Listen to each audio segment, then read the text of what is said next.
welcome to the Movie Cheer Podcast. I am your host, AP, aka Mr. Movie Cheer, and on today's episode, it's a big one. It is the Batman Prediction Show. That is right, I am going to be exploring the Batman movie. It's coming out in less than a week now. It's coming out on March 4th here in the UK, so it's next Friday for us all. I'm so excited for this movie. I'm a big Batman fan. This movie has just got me pumped. It's the first biggest blockbuster coming in 2022. It's just one I've been looking forward to for so long, and we've done this before on the show where it's been like a prediction show. I think the last one on the Movie Cheer Pod was the last Spider-Man movie, No Way Home, and that was a really fun show to do. I'm not too sure how many of the predictions I made on that show actually came true, probably none, but I've got 4 predictions today. I'm going to explore them in the headline topic of the Batman predictions later on in the show. It's going to be a fun-packed show today. We've got a new feature for the end-of-month shows as well on today's show. It's going to be Movie of the Month later on in the show also. So it's going to be a fun-packed show, big long show today, I'm sure. I can't wait to do it all. Let's just dive in. I'm rambling already, but it's just because I'm so excited to talk about the Batman. But before we get to the headline topic of today's Movie Cheer Pod, we start off every show with a section called Not So Worthy Blockbuster Housekeeping. It is a name that just came out of nowhere, and it's kind of stuck. So, let's see. So, this is an easing into the show. Let me just talk about what it is, Not So Worthy Blockbuster Housekeeping. Discussing what's going on with the channel, what's going on with the community, just a general chit-chat, easing in for the rest of the show to get us in the mood for those big old Batman predictions. I can't wait. I'm pumped. I'm like the Rock. It's like the most electrifying man in sports. I'm like the most electrifying movie fan at this moment in time because I'm so excited about discussing the Batman. Oh man, it is genuinely very exciting. I can't wait for next Friday. It's going to be awesome. But like I said, Not So Worthy Blockbuster Housekeeping and what has been going on this past week on the channel on Movie Cheer Pod. Basically, let's start off first of all with a few articles on the moviecheerpodcast.com. Moviecheerpodcast.com. If you not checked it out yet, do check it out. There's some articles on there. So far on the website, it's been reviews. There was like the opening message, but I've been putting up like a review a week. That's been my target so far for the website. Long-term plan for the website. I mean, want to try and get. It's going to be, like I said, it's going to be more and more articles. I've been talking to someone about like doing guest spots and stuff. I'm just kind of working it all out because first thing I want to do before I get collaborations on the website is get more collaborators on the actual channel. Collaborations on the channel will definitely be happening soon. It's just working out timings with people for filming video content. But there's going to be more collaborations on the channel. But on the moviecheerpodcast.com, there's been plenty of reviews, short reviews, I must say, of a few films I've watched over the past couple of weeks since the website's launched. But I think, again, it's just a fun little avenue to get a bit more Movie Cheer Town content out there. And I'm really enjoying doing the website articles. I do want to do more longer articles long term and dive into different topics and not just do reviews all the time. But it's just baby steps, isn't it, with these sort of things? And long term, I mean, I want to try and launch some merch potentially on there. So it's just it's a good little launch pad to do sort of stuff like merch and whatever like like meetups and stuff like that for the Movie Cheer Pod community, Movie Cheer Town community. So look, it's just. There's an article up this week of the movie Encanto, the Disney movie. I thought this was a Pixar movie, but it's not classed as Pixar apparently. It's classed as a Disney animation one, which is I find it confusing that. So they must do a lot more of these. Like I imagine like they had Luca and a few of the other ones that came out over the past year or so. I don't know which ones. I don't think any of them would be classed as Pixar ones because I think the newest Pixar one is the Buzz Lightyear movie. And I think prior to that, would it have been Soul? I don't know. I think it might have been Soul, unless there's been some other ones came out in between those movies. But there's an article up on there. I'm going to discuss Encanto a bit more later on in the show as well. But look, if you want to check out some more articles, you want a bit more Movie Cheer pod content, check out the website, moviecheerpodcast.com. Let's see, what else has happened this past week? Well, the World Movie League returned finally to the YouTube channel. I know it has been a long time, and it's been something I've been meaning to do. World Movie League, basically, if you've not watched it yet, it's a series where had a big draw at the start of this. I think there's 3 episodes in now, but basically they're like 30-minute episodes. Each episode, it's 2 matches, 2 movie, like a movie versus another movie, and again for another match like that. And it's all comic book movies, and it's just basically kind of liken it to this section, to this show, to the Movie Cheer podcast show, like the Saturday show, the podcast. Kind of liking it to that, really. Just, it's just me just getting down, talking about movies, which ones I like, and just really pitting them against each other, which is fun to do. And it's just, I wanted like a long-term series to feature on the channel, and World Movie League is definitely that long running series. What I hope it's going to just grow and grow, and more people hopefully will watch it and get involved with it, and that's the long-term plan. But I really enjoyed doing it this week after not doing it in so long, and in this, it's kind of like influenced by my wrestling obsession as well, where I didn't do it for the first 2 episodes. I did it for the opening draw, where I did like this character called Buck Sculdone, and he's kind of like a Hulk Hogan mashup with like Stone Cold Steve Austin / Randy Savage, I would say. And this time, I got the whole get up. I got all the clothing right. I had a bandana on, the glasses. I had the ripped. I cut down a t-shirt that was like an old t-shirt, cut it down, so I had like this cut vest, like a Hogan vest, and I loved it. I was just doing this impression. I have to throw it on the Facebook or the Twitter, or the TikTok, the short clip. But if you're not check it out, the World Movie League. It was fun to do, and if you're looking for just a bit of content to watch, definitely give it a go. But yeah, that came out this past week, and there will be more to come. I'm hopefully planning now I want to try and make them regularly, doing 1 a month really. That was the plan originally, but I think just new video content ideas came up, and then just timing and stuff like that just didn't get around to do it. That's on me. So you can all point the fingers at Mr. Movie Cheer for that one.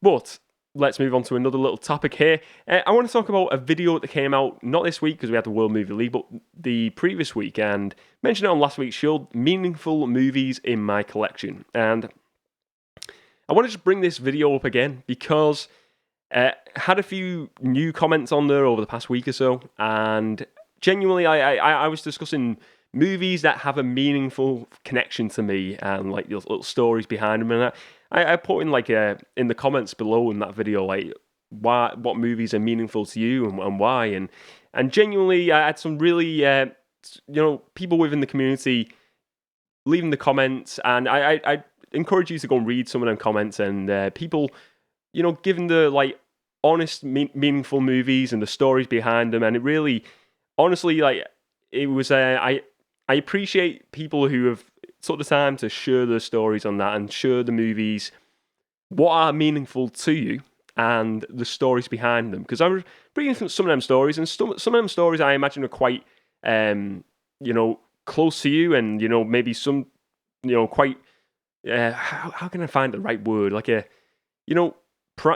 Some of these are very private matters to you, and to share your meaningful movies and the stories behind them, I think that's awesome, and I think kudos to you, thumbs up, and I really do appreciate people sharing their stories, and whether it's a happy story or maybe it is quite a sad story behind some of them stories in the meaningful movies and your connection to them films. I appreciate all of you for putting in comments, and like I said, check out them comments and check out the stories and people's thoughts on what are the meaningful movies and the stories behind them. But I just want to thank everyone for getting involved in that video and for leaving comments, and it really means a lot for me to see you sharing your personal lives and your connection to movies, and I appreciate that. So thank you very much, and thank you for watching that video if you've checked out and left a comment. So I appreciate that.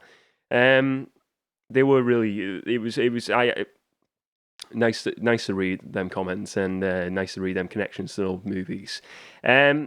Next, I want to just discuss briefly, ever so briefly, the you probably get sick of this, but the Patreon. This past week we had mentioned on last week's show, but Patreon bonus video came up on Monday. It was an expansion of last week's Movie Cheer Pod. It's a Movie Cheer Pod Plus show, and it was just discussing a few more of those Toy Story spin-off ideas. Had a great time last week on that show. I mean, it was just like a creative juices one, and kind of like today's show. I love these shows where it's kind of just, free reign to just go all over the place and just think up these little ideas and predictions and stuff like that. I love these sort of shows. This is my neck of the woods. I like this. This is my arena. This one. I love this sort of show.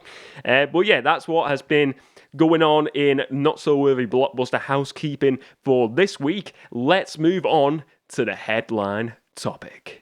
So, the Batman predictions. We are now into the headline topic of today's show.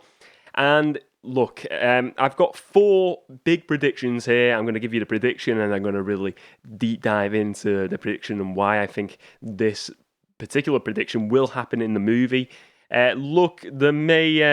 I don't think there's any spoilers as such, because I think you can't really give any spoilers when a movie's not been released. But these are just my thoughts, and after hearing stuff and reading certain articles, my thoughts on what potentially will come in this movie. So, let's start off with the very first prediction of the 4 predictions. They're in no particular order.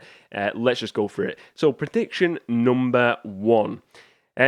I think the Riddler, played by Paul Dano, won't be the end villain in this movie. I think he's going to, obviously, big part of the movie we see in the trailers. He is trying to, he looks like he is targeting Gotham's elite, corrupt councillors and members of the police potentially, and he's killing them off and stuff like this. And then he's playing mind games, like this cat and mouse mind games with Batman, because there may be potential corruption within his family history. Maybe his parents were maybe involved with corrupt characters in the past. And I think this is obviously all going to link to where this story comes to a head.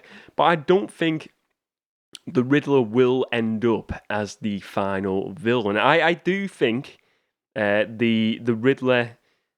Well, I'm going to link it to another prediction in a moment. But I think come the end of this movie, I think the Batman will... there'll be a face-to-face at some point near the end, but not at the very end, where... He's coming face to face with Riddler, and he just, Batman refuses to kill him. He won't kill him. He's beating him down for certain reasons. He wants to, for all the crimes he's committed, but he refuses to kill him. And I think this is where Colin Farrell's version of the Penguin will come into this, Oswald Cobblepot. I think he will see this where Batman is maybe, he's fighting with himself really, because he wants to kill the Riddler, but he can't do it. He just can't come to murdering someone. It's just not in his nature. And I think this is where the Penguin will just shoot him down and kill the Riddler.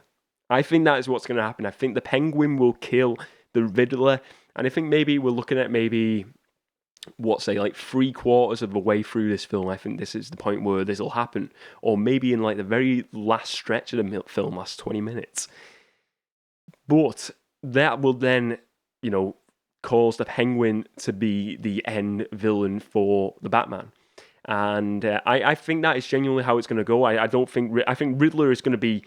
this is not downplaying Riddler as a villain in this movie. I think he is going to be the main villain as such throughout the main part of the film. But I think come to the end of it, I think it's really going to showcase the Penguin. Because he seems like they have shown glimpses of the Penguin, but it feels like, the villain has been focused more on the Riddler.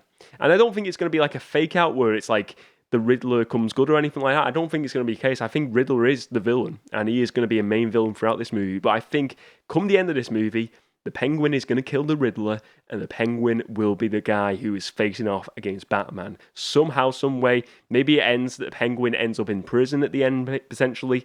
Batman, beats him down and then turns him in for the murder of the Riddler, and then just for being a member of the crime families as well. But yeah, I can see the Penguin really. I think as well, the reason why I think this is important is moving on. This is going to be a trilogy of movies, and I think looking at it, I feel like the Riddler is going to be a good villain, but I don't think it's. I think it's like a one and done villain for me. That's the way I feel. I feel like it's a one and done villain, and I feel like the Penguin, though, I don't know, he's got a bit more like a bit more to the character, a bit more it's like there's more than one side of the coin to the Penguin, where the Riddler is just this psychopath, where I think Cobblepot, the Penguin, can be a manipulator, he can be a murderer, he can also be quite charming. I think there's more to his character to explore, whereas the Riddler is he's just deranged, he's just obsessed, and it's just a one and done movie for me. That's me, the way I would see it. So that's my prediction number one. The Riddler will not be the end villain. He will be destroyed. He'll be killed by the Penguin, and the Penguin and Batman will be the final face-off of this film, potentially where Penguin ends up in prison come the end of this movie. Now, let's go to prediction number two. Prediction number two. I think, again, playing out, you've got this trilogy of Batman films, which we can all say is most likely going to happen. And I think you need... I think potentially, we could see a Robin in maybe a third movie, but I don't think it's going to happen. I also think, look, Selina Kyle, Catwoman, is going to be a major part of this film. She's going to be very much like, on par with Batman, helping him out. And she's going to be very important to this movie, played by Zoe Kravitz. But I think you need to have some sort of a sacrifice. I believe that they're not showing the origin story of Bruce Wayne's parents being killed in this. So that's what I read somewhere. So where is a sacrifice going to come? Where is there going to be some sort of major death that really drives Batman to the end of this film, and also to the next two movies potentially? I think there needs to be something there where is a catalyst, a death catalyst that really drives him on to really, because this is apparently this is his second year in crime, they're showing. So they're not showing his first year, it's going to be his second year. I feel like there needs to be a catalyst moment in this second year and in this first movie that really spurs him on to, taking down these big time criminals in future movies. And I think it will be the death of Catwoman. I think Catwoman will be a huge part of this film, but I think, like the Riddler, I think she will get killed. And I think this kind of leads to prediction number one, where I said the Riddler will get killed at the end. And I think Batman is going to confront him, because the Riddler will kill Catwoman Selina Kyle. I think she will be killed by the Riddler, and then Batman will be so angry. He'll be just his temper will be raging, and he'll be going to find the Riddler, and he'll be just like punching him down and going crazy, and then it'll come to a point where he'll just be like, "No, I can't do it," and that's where the Penguin will then step in. But I do think they need that catalyst, and I think killing off Catwoman in this movie would be... I know a lot of fans would probably be really disappointed. I'll be honest with you, I don't think I'd be gutted. I think give us Catwoman in one movie, that's me one and done. I don't really fancy seeing Catwoman in a second movie. I know they could say they want to do a spin-off movie with the Catwoman, but I think I'd be happy to have just Catwoman in the first movie and then explore newer characters, alternative characters in the future films. So that would be, for me, Selina Kyle, Catwoman, to be killed by the Riddler in this movie. Now, let's move on to prediction number three. Prediction number three. So, will the Joker feature in this movie? I just want to say at the top here, I don't think he'll feature. I don't think we're going to get a Joker in this movie. It has been rumoured that Barry Keoghan, who played Druig in the Eternals movie, and I think he was in Dunkirk as well. He was in Dunkirk. And it's been... Apparently his brother leaked out a few months back now. It's probably last year, that he was playing the Joker in this film. And then the tweet or something got deleted. And apparently he is down on IMDb, Barry Keoghan, to be playing a character called Stanley Merkel, who is a member of the Gotham Police Department.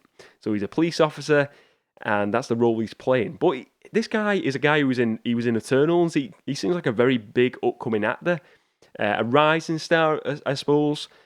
So is he just going to be playing some random B-part role? I think his character within this story will be someone who... Well, first of all, I want to say, let's go to the top of it. Will the Joker feature?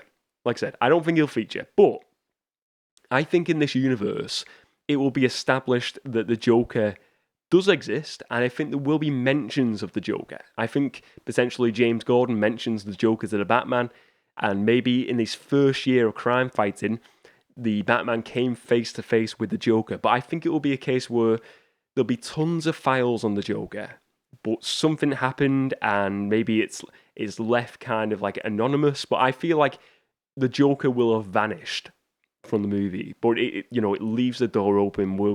We as movie fans will be waiting and thinking, will he feature at the end of the movie in a post-credit scene, or will he feature in the next movie? And I think this will be something set in stone and setting like the motions and setting the wheels turning in this first movie for a Joker. I think we might see the Joker in maybe a third movie, in a finale. I think that would be good, because I think give it enough time to pass since the Joker movie and all these other incarnations of the Joker, and wait at what the third movie coming out would probably be in like maybe 6 or 7 years time potentially. I think that would be enough time to then establish a new Joker. But where does this character then of Barry Keoghan, Stanley Merkel, come into it? I think he will be a police officer who has tendencies to be obsessive, and I think he will be someone who is obsessed with the Joker. Maybe James Gordon has a word with him, and he's like saying, you can't be obsessed, and maybe he's aware of what he's like potentially. And I think this could be a character who is manipulated by the Riddler throughout this movie, and maybe he is working with the Riddler because maybe he feels like the closest thing to the Joker is the Riddler currently, another psychopath in Gotham, and he works with the Riddler and does stuff as a police officer he shouldn't do, and doing using his authority for bad means. And I think that will be the case in this movie, but I don't think the Joker will feature. I think he will be referenced, though, heavily. I think he will be referenced, or maybe at the start of the film or throughout this film, Joker will be referenced, and it will be teased that the Joker exists. And I think, the Batman has definitely featured like opposite the Joker at some point prior to this film happening. So yeah, the Joker will not feature, that is my prediction, and Barry Keoghan's character, Stanley Merkel, will be an obsessive police officer who works with the Riddler. He is a corrupt police officer, and potentially it's going to lead to Barry Merkel's death. And the Joker, he will not be the Joker. I'm just saying that right now. Barry Keoghan, I probably initially thought when I heard that rumour that he was going to be the Joker. I feel like it's just fake. I think it's fake. I can't say. I think he's a good actor, but I don't think he's quite right for the Joker role. I think it's too much. I think if you throw too much in a film, and if you throw the Joker in there, or you throw him, I don't want to see a prototype Joker as well. I don't want to see him become this like inspired Joker. I think they're doing something like that in the Batwoman series now. I want to see the Joker, the real Joker. I don't want to see this guy who met the Joker once and then becomes the Joker. I know it could be interesting, but I don't know. I just don't feel like that would work in this movie. I want to see the real Joker, but a tease of the Joker. But anyway, let's go to the final prediction for the Batman on today's show. And my final prediction, let me just talk about this. My final prediction is a mid or post-credit scene teasing Mr. Freeze, aka Victor Fry's Mr. Freeze, the villainous Mr. Freeze. Look, this has been, I've been reading up online, and Matt Reeves, the director, apparently has talked about potential villains for sequels, and he's mentioned the Court of Owls. He's mentioned, I think Joker was mentioned potentially. I'm not too sure on that, but it was definitely the Court of Owls, and Mr. Freeze was mentioned as well. This then brings into account how will Mr. Freeze work in this universe? Because I remember the Arnold Schwarzenegger incarnation of Mr. Freeze, and look, that was cheesy, but it fitted in that movie with what's his face, George Clooney, and that was the Batman and Robin film. That was it, yeah. I liked it. I like that. I thought it worked well in that film. As cheesy as it is, it got a little place in my heart for that film. Mr. Freeze in this world, can it work? I think anything can work, and I think if you make it gritty enough and real enough, I mean, you just make it a guy who is like this super scientist, he's a doctor. Make him a guy who has the capabilities of make him like a Tony Stark guy. Some sort of Tony Stark guy who builds this awesome tech, and he goes crazy. Maybe he's like his wife dies, and he goes crazy, builds an ice gun, loads of other ice weaponry, and that's the way you do it in this universe. And he just wants to. I think they can do it. I believe Matt Reeves can do it because I've watched. I mean, War for the Planet of the Apes, Matt Reeves movie, fantastic. If he can make a movie about apes, grounded, realistic, gritty, he can make Mr. Freeze the exact same, and it can work in this Batman universe. I believe in Matt Reeves. Matt Reeves has got my thumbs up. So I think Mr. Freeze will be teased. I don't think we'll see him specifically. Maybe we might see a silhouette, maybe the back of his head, and we see the Freeze, the light blue skin. Would you say? I think maybe a teaser like that, or we see just some ice or something, some sort of teaser that we know it's Mr. Freeze. But I think Mr. Freeze will be the villain in the second movie. I know they mentioned the Court of Owls as well. Maybe you could throw that in there, but I think just have one main villain. I think one main villain, maybe a sub-villain, and maybe that's where Harvey Dent comes in, or the Penguin is like a dueling villain with Mr. Freeze in the second movie. But yeah, I think Mr. Freeze will be teased in a mid or post-credit scene for this film. And I think it'll be exciting to see a new variant of Mr. Freeze in the Batman films. But anyway, just before we leave this headline topic today, I just want to say, talk about this film. How excited am I? I am excited. It brings for me movie memories back to one of my fondest memories at the cinema is watching The Dark Knight. I went with my dad, and we went and watched it at a local cinema, and I just remember coming out. I still remember the feelings of watching that film and just thinking it was amazing. And I've mentioned this on the channel many a times, and I remember even just coming out of that cinema. I feel like it's just a memory that's instilled in my brain to this day, and I can still just go back to it and just, the excitement over that film afterwards. I was just so pumped, and I didn't really get that when The Dark Knight Rises come out. I was it was good, it was a decent film, but it was nowhere near the impact The Dark Knight had on me. And I feel like watching the trailers for the Batman, I've tried to not watch too many of these trailers now because I feel like you can spoil it too much. I've watched the main trailers, but I've avoided watching anything else on the internet. But I'm so excited for this. I've been listening to the score by Michael, the musical score by Michael Giacchino, and it is just fantastic. It just sounds like a fresh Batman score. It doesn't sound like it's trying to imitate a Danny Elfman score or a Hans Zimmer. It's its own thing, and that's what I love about it. And I feel like this movie, it must be so hard, you're going into that director's chair of a Batman movie to do something fresh with the character, because it's hard, isn't it? Especially when you got the perfection of the Christopher Nolan trilogy. How do you top that? And I feel like, I think Matt Reeves is the guy who can do it. I'm glad. I would have loved to have seen a Ben Affleck movie, because I do like Ben Affleck and I liked him in the role. But I'm now super excited that we're seeing this new version of the Batman with Robert Pattinson as the Batman as Bruce Wayne and Matt Reeves in the director's chair. Very much excited for it. I'm going to be seeing it on the Friday. I don't know what show. I've not booked tickets yet, but I'm definitely watching on Friday. I'm not waiting a day over, because you cannot avoid spoilers on YouTube. If you have to just avoid the internet. If you don't watch it on the day of release, Otherwise, you're just going to see thumbnails everywhere on YouTube, everywhere.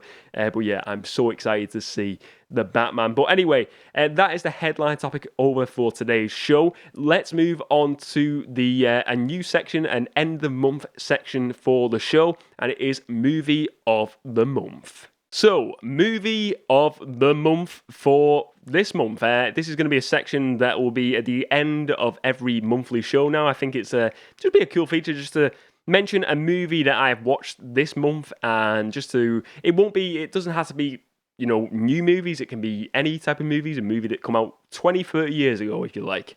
I just want to discuss one movie that come out, it came out last year, this one. It was a movie called Encanto. Now, Encanto is a movie I've been hearing about for weeks on end now, and people have been mentioning it, saying it's a really good film. It is a Disney movie. As I said, it's not a Pixar film, it's a Disney animated movie. And basically, it's a musical film. There's songs in Spanish and in English, which I really love. There's someone who is learning Spanish currently. I really enjoyed listening to the music. I love that Spanish influence in the music. I would say the story is set maybe, it's like a story. It doesn't say exactly what the year is, but I would say it's definitely it's set in a village, in a very derelict village, and it's probably set, I would say, 100 years ago at least. That kind of setting of a very not ancient times, but very oldie times, I would say, if that maybe is the right term to use to describe the setting of this movie Encanto. Well, basically, the premise of the story is this family are leaving this village, and all the other travelers are leaving to take refuge because there's violence and stuff in the village where they are, and they're trying to escape these people.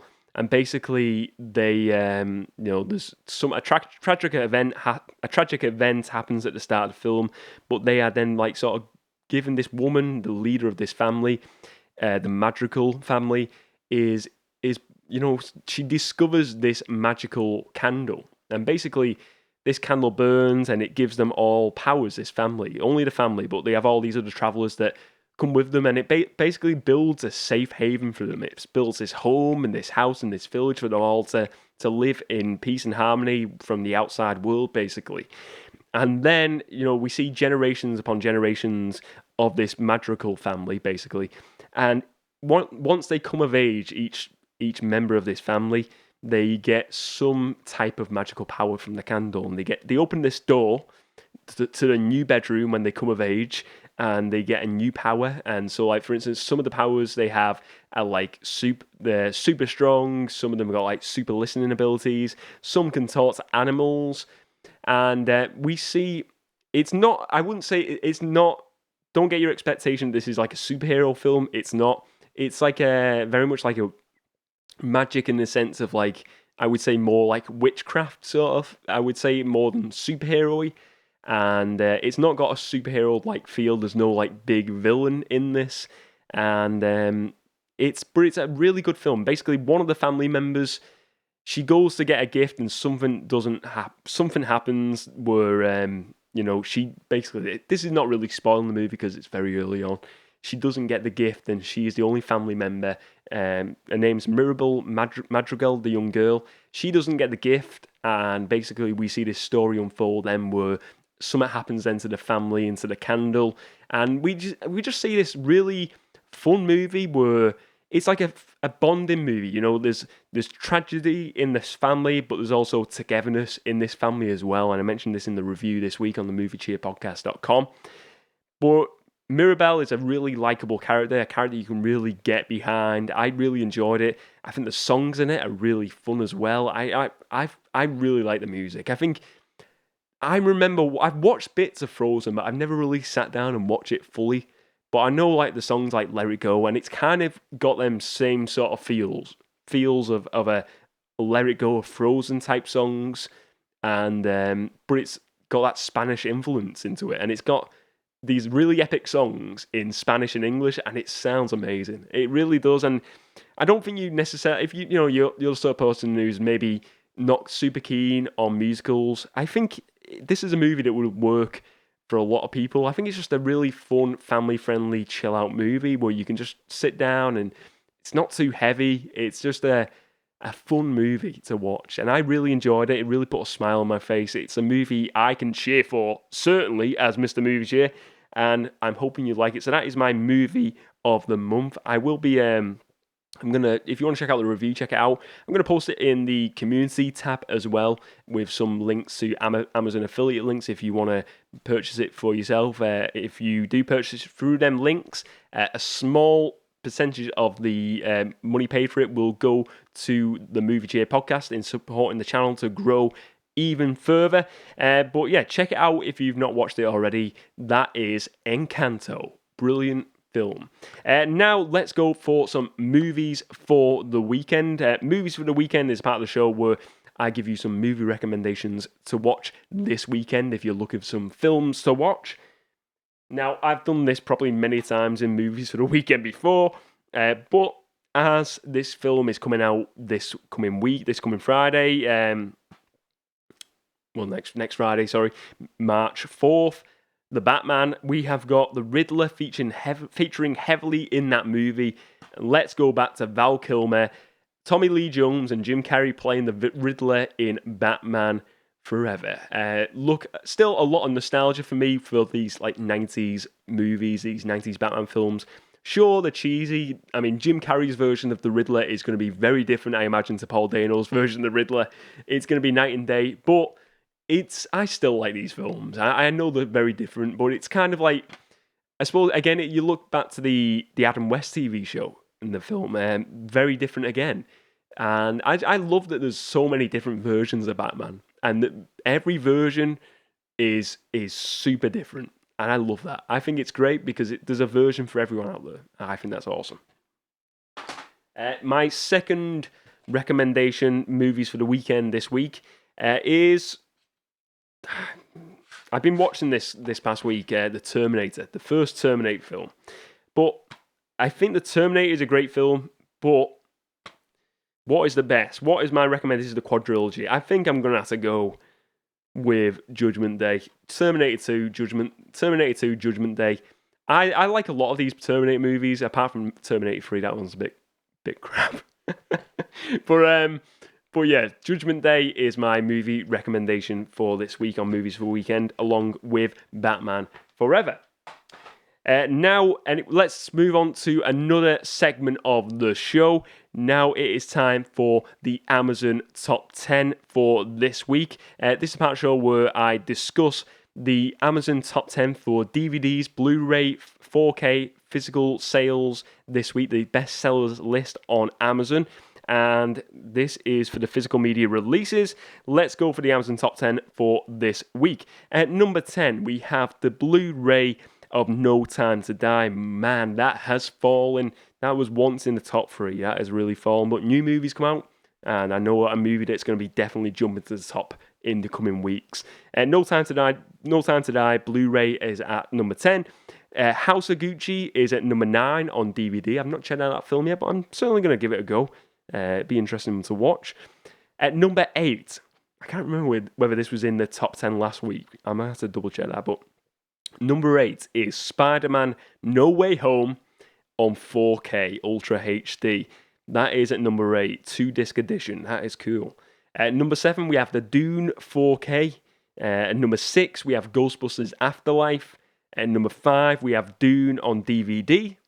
At number 4, the Blu-ray of Spider-Man No Way Home. Wow, it is, like I said, it is rising up there already.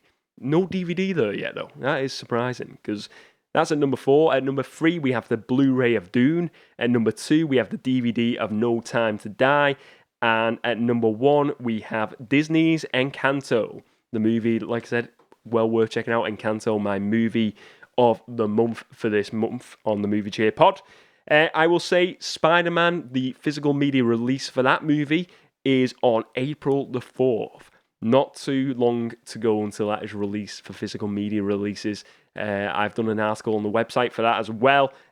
Well worth checking out that film, but I think a lot of people are going to be pumped for when that comes out. But that is the Amazon Top 10 for this week over and done with. Let's move on to what's been on the screen this week. So, what's been on the screen, discussing what I've been watching, what I've been playing, whatever's been on the screen for Mr. Movie Cheer. I will say I have been obsessed with this game recently, and I've been playing it non-stop. But Animal Crossing, I know it's kind of not really movie linked, but I am doing like building like a little island where I want to build a cinema in it. I know, I love that Animal Crossing game. Let me know if you're a fan of Animal Crossing, but I love just like the sandbox idea. I used to love The Sims and like Zoo Tycoon as a kid and Theme Hospital.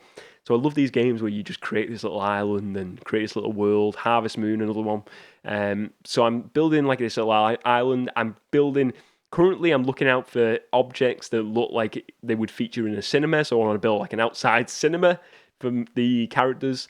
And I'm just building like little I'm building a swamp at the moment. And I've got this idea of like this like swamp thing, like swamp where it's all like the ooze / swamp thing, like all like glowing plants and everything, just like make it like scary, like a horror theme, maybe like a bit of like a horror film-esque feel to it.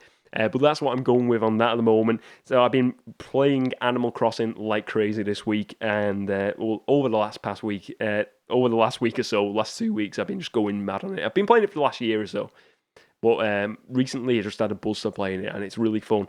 I've been playing that. I watched the Chippendale Rescue Ranger trailer this past week as well. I enjoyed it. I've never watched, to my knowledge, I can't remember watching the TV show as a kid. I think it was out in '88. So it would have been out when I was probably a kid. Like I was born a few years later, but I can't recall watching it. Maybe it is something I watched. I don't know. I can't really. I don't have memories of watching it, but maybe I did. But Chippendale Rescue Ranger trailer come out, and it's got like it looks fun, even though I don't know anything about it, because it features. Looks like a very meta sequel. It's like they establish in this movie trailer that this is a reboot of the cartoon characters of the Chippendale Rescue Ranger TV show. And you got Chip and Dale, the two characters, Chip and Dale. And basically one is in like this cartoon animation from the original show, which is like a 2D, like a Hanna-Barbera style animation. Then you have the other character, I think it might be Dale, who is in like this new style, like Alvin and the Chipmunks, like 2010 era animation, like very modern CGI. And they've got them both mixed together in this movie, and they're like the two animations throughout the whole movie. I think is a really interesting choice, but it looks like a very meta film where they're acknowledging the movie, the series, and stuff like that, and it looks fun. Even though I don't know anything about the character, I watched it this past week, and I thought this looks like a fun movie. This is coming out, I believe, in May the 20th on Disney Plus. So that's something to look forward to. I'm not too sure whether it's going to go to the premium access or it's going to be straight to Disney Plus for all subscribers, but that's going to be another film to be excited about. I also watched the Terminator this week, the first Terminator movie. I'll just give you a little bit of a tease. I was doing it for a collaboration with another channel. I won't see who, because I'm leaving that with that channel for them to, do that video and put it on the channel. I don't want to spoil it until it's on the channel. But rewatch that film, The Terminator, and look, I always go, Terminator 2 is probably my favourite. Salvation I really enjoy. I've not watched the two recent ones, but The Terminator is one I go back to, and I really enjoy that film. I think it's a great sci-fi film. Really, if you're a science fiction fan, The Terminator, the first one, is great. I love the way, Arnie in this first film, he is the big time villain, and then obviously in Terminator 2, he turns into this like really lovable character. Maybe not lovable. Maybe not lovable, actually. That was the wrong word. Likeable character. He's definitely not lovable, even though he's a good guy too. But Terminator, watched it again, and I love that. Linda Hamilton, Michael Biehn, Arnold, superb cast, and the music is just that synthwave style soundtrack, phenomenal. It's a tasty treat for any sci-fi fan. That's what I've been watching this past week. But anyway, that is it for another show. If you enjoyed the show, please do leave a comment. If you watch it on YouTube, leave a comment and leave a like and let me know your thoughts on today's show. If you listen to the podcast version of this, please do leave a review in the app of your choice, and all reviews will be read on the show, on future shows. So definitely leave your reviews if you enjoyed it. A positive review as well always helps the podcast and the community to grow further afield. It's been a fun show. Let me know what your predictions are for the Batman. Let me know your thoughts on this show overall. Did you enjoy today's show? Let me know your predictions for the Batman as well. I want to know certainly what your predictions are for this film. Are you going to see the Batman on day one? Are you going to be a day one watcher of the Batman? Or are you going to watch it on day two and you're going to avoid the spoilers? Let me know. It's been a really fun-packed show. Be back next week for another show. I'm not too sure what the topic will be. Actually, it'll probably be movie releases for March, most certainly. I think that'll be the topic for next week's show.